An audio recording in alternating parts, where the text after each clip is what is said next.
We welcome the Attorney General and we thank him for participating today. Now, if you would please rise, I will begin by swearing you in. Would you raise your right hand, please? Or left hand? Do you swear or affirm under penalty of perjury that the testimony you're about to give is true and correct to the best of your knowledge, information, and belief, so help you God?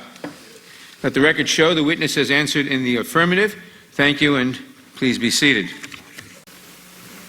Is defunding the police a rational policy?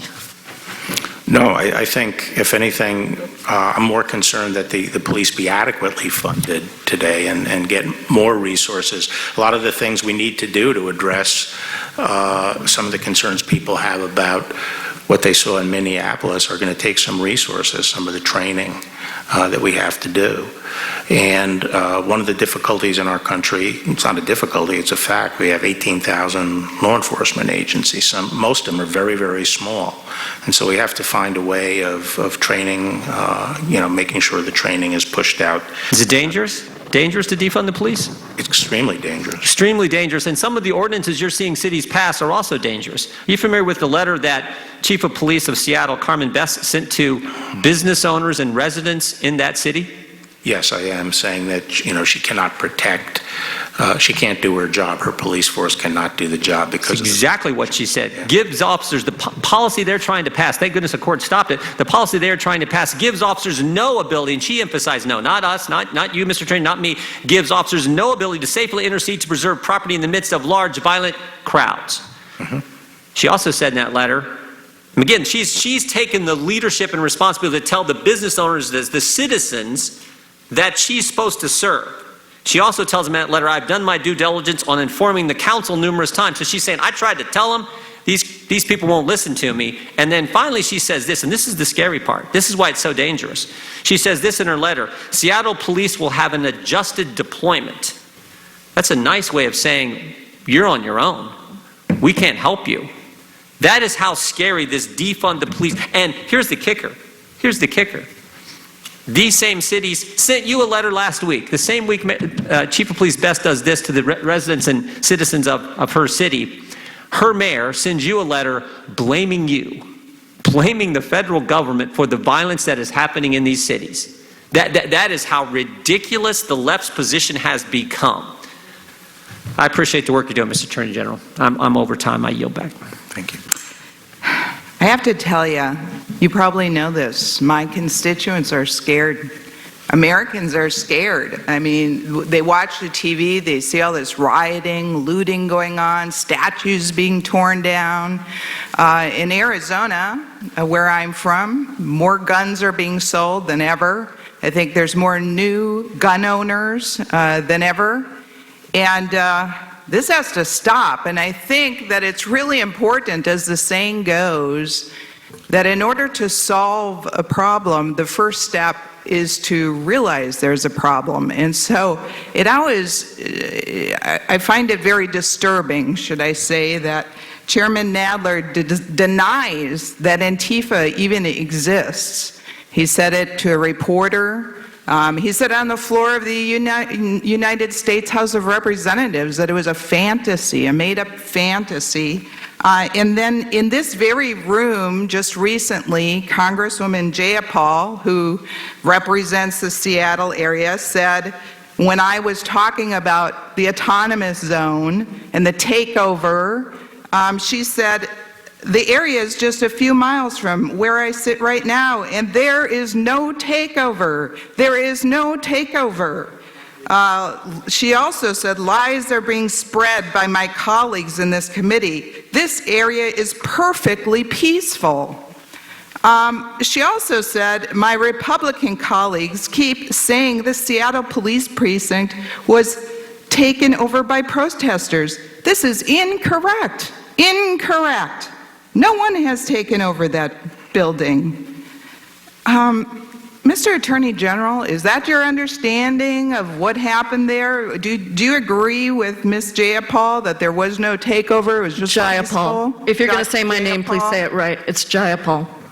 Jayapal, would you agree with that?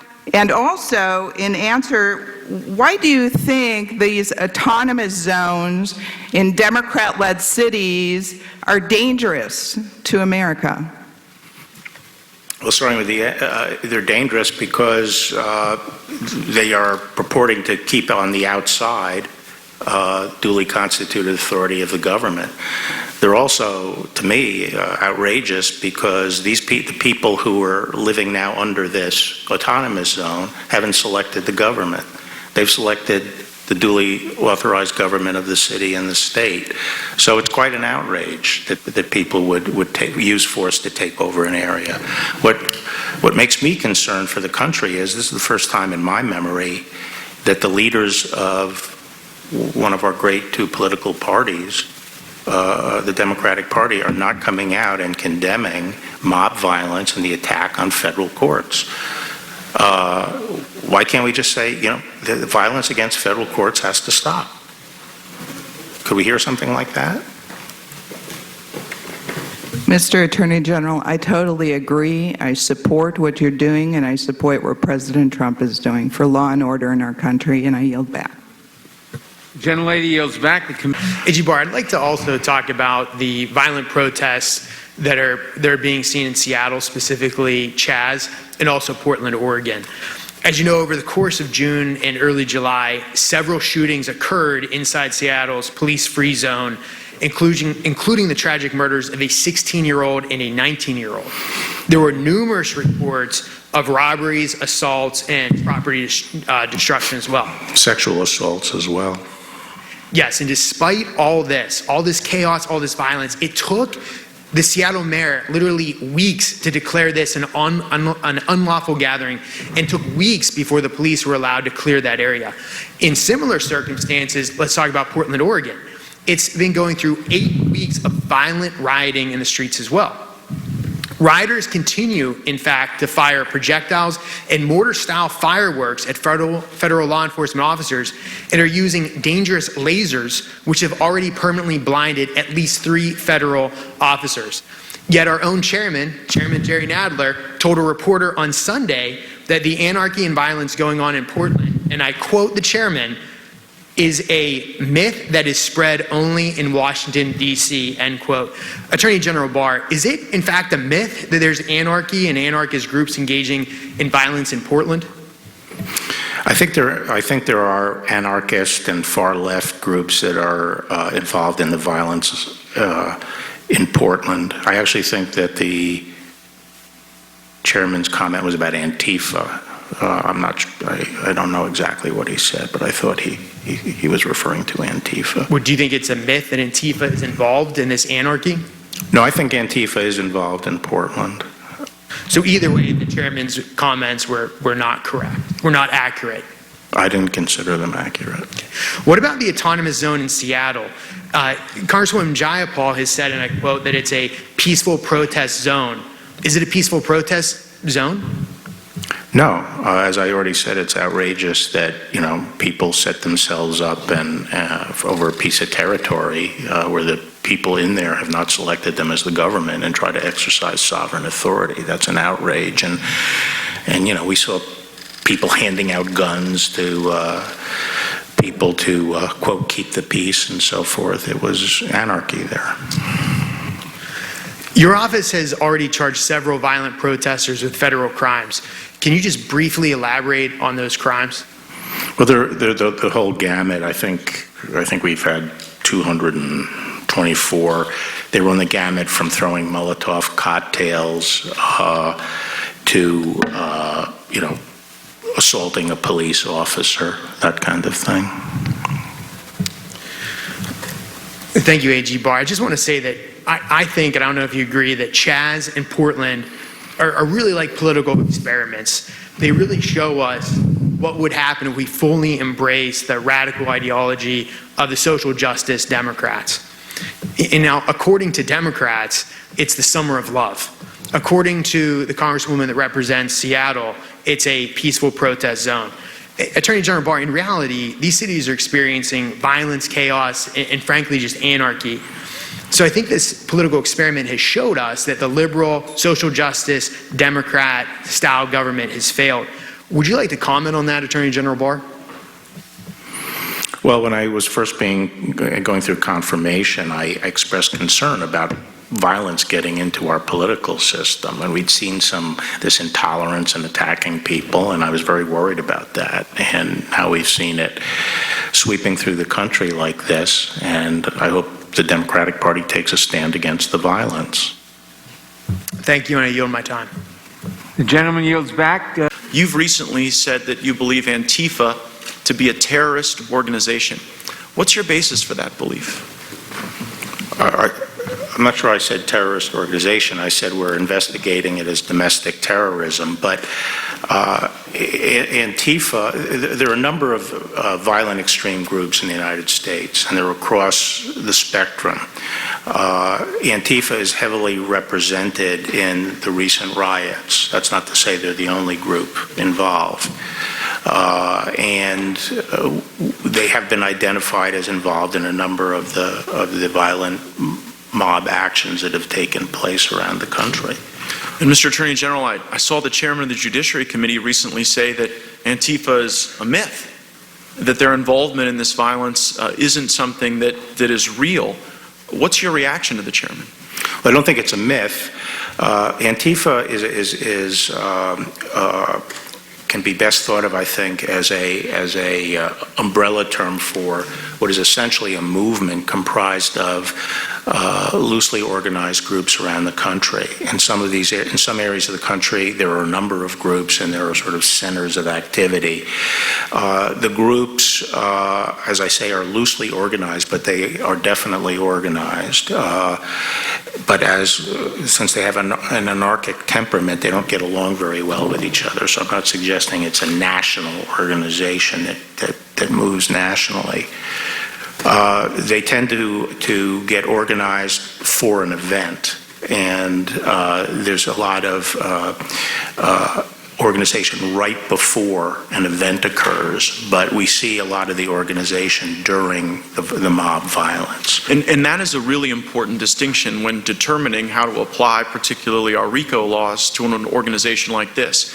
If Antifa is merely something that inspires people to go out and commit violence, that strikes me as legally distinct from Antifa being an organizing influence to assist people in committing crimes. One question I get from my constituents as they watch the death and violence and disruption and chaos in Seattle and in Portland and in other places is whether or not there's a risk that could metastasize to other areas of the country.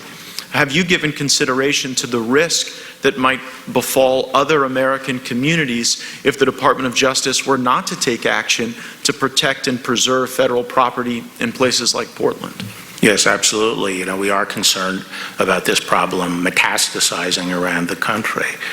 And so we feel that we have to, in a place like Portland, where we don't have the support of the local government, we have to take a stand and defend this federal property. We can't get to a level where we're going to accept these kinds of violent attacks on federal courts. And if you did what my Democrat colleagues were asking, if you merely abandoned that federal property, allowed it to be overrun, allowed the people inside to be harmed, is it your view then that Antifa and other violent people engaged in these acts would simply stop, would simply accept that as their sole victory? Or is it your expert opinion, having dealt with a number of law enforcement and criminal cases in your legal career, that they wouldn't stop, that they would go to the next town, to the next community, and potentially inspire more violence? There's no doubt in my mind that it would spread.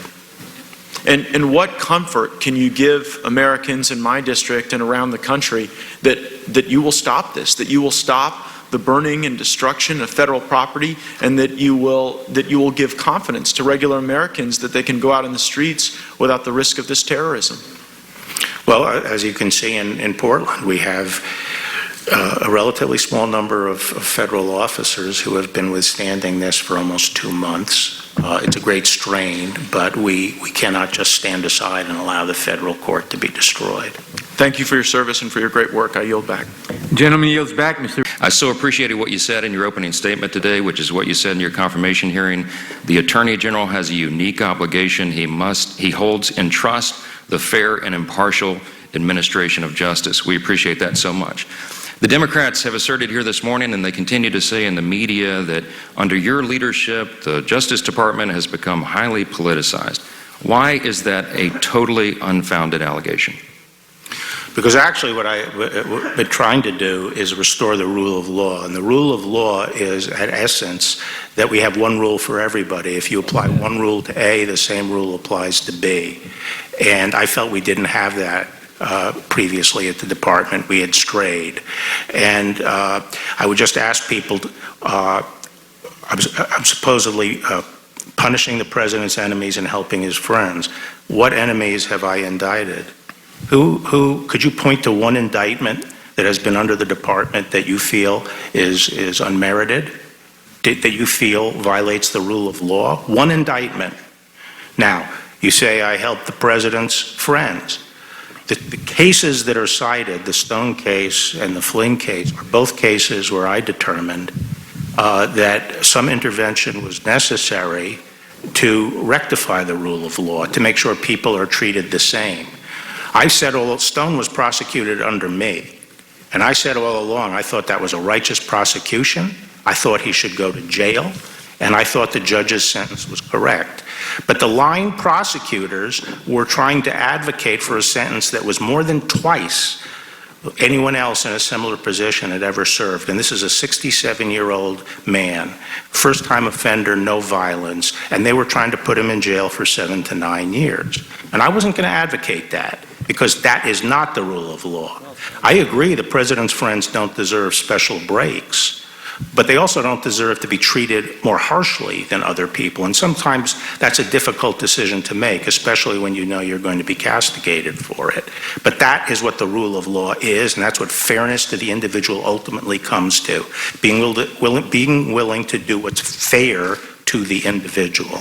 Amen, and thank you for that. And by contrast, what the previous DOJ did under the previous administration was politicize law enforcement. The Obama-Biden administration sabotaged the Trump transition. They illegally spied on the Trump campaign. They unmasked members of the Trump campaign. They employed aggressive tactics on their campaign officials. Senior FBI officials, we all know on this committee, carried over from the Obama administration, carried on their abuses into the Trump administration and into the whole impeachment scam and all the rest. Let me ask you just one question, because my time is running out.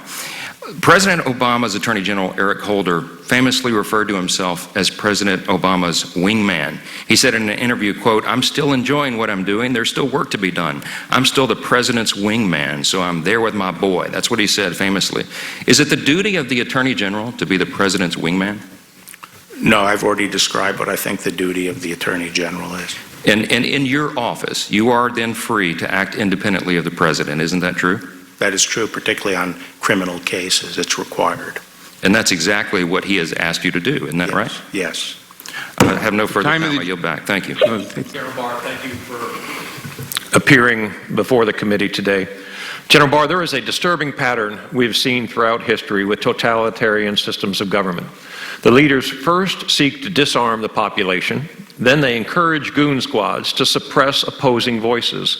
And finally, once they have disarmed and silenced the opposition, these authoritarian leaders institute policies that root out and crush freedom in every form.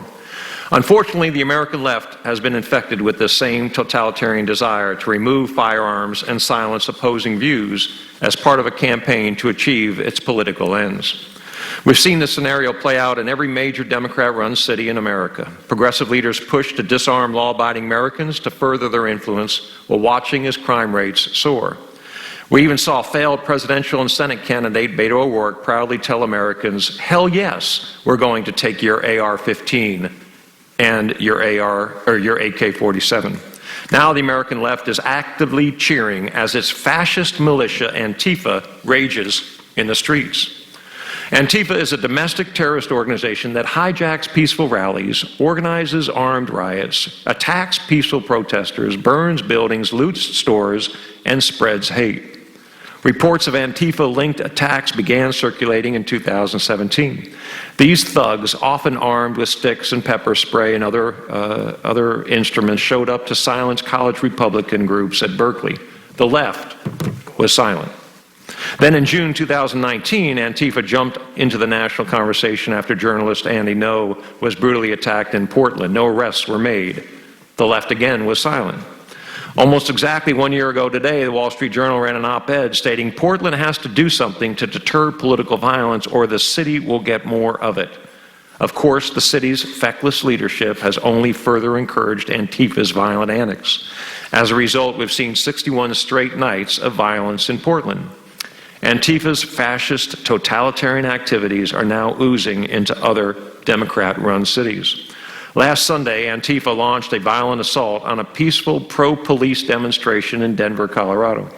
Conservative leaders in Colorado, including Randy Corcoran, a Denver area lawyer and radio talk show host, organized a family-friendly event in honor of Law Enforcement Appreciation Day. The atmosphere was peaceful, and counter-protesters were given plenty of space to advocate their message.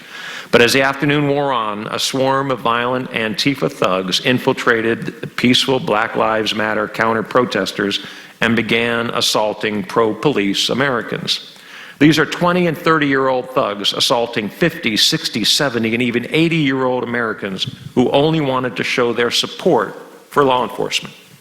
What's worse, Denver's cowardly liberal leadership ordered police to retreat once they saw members of Antifa entering the fray.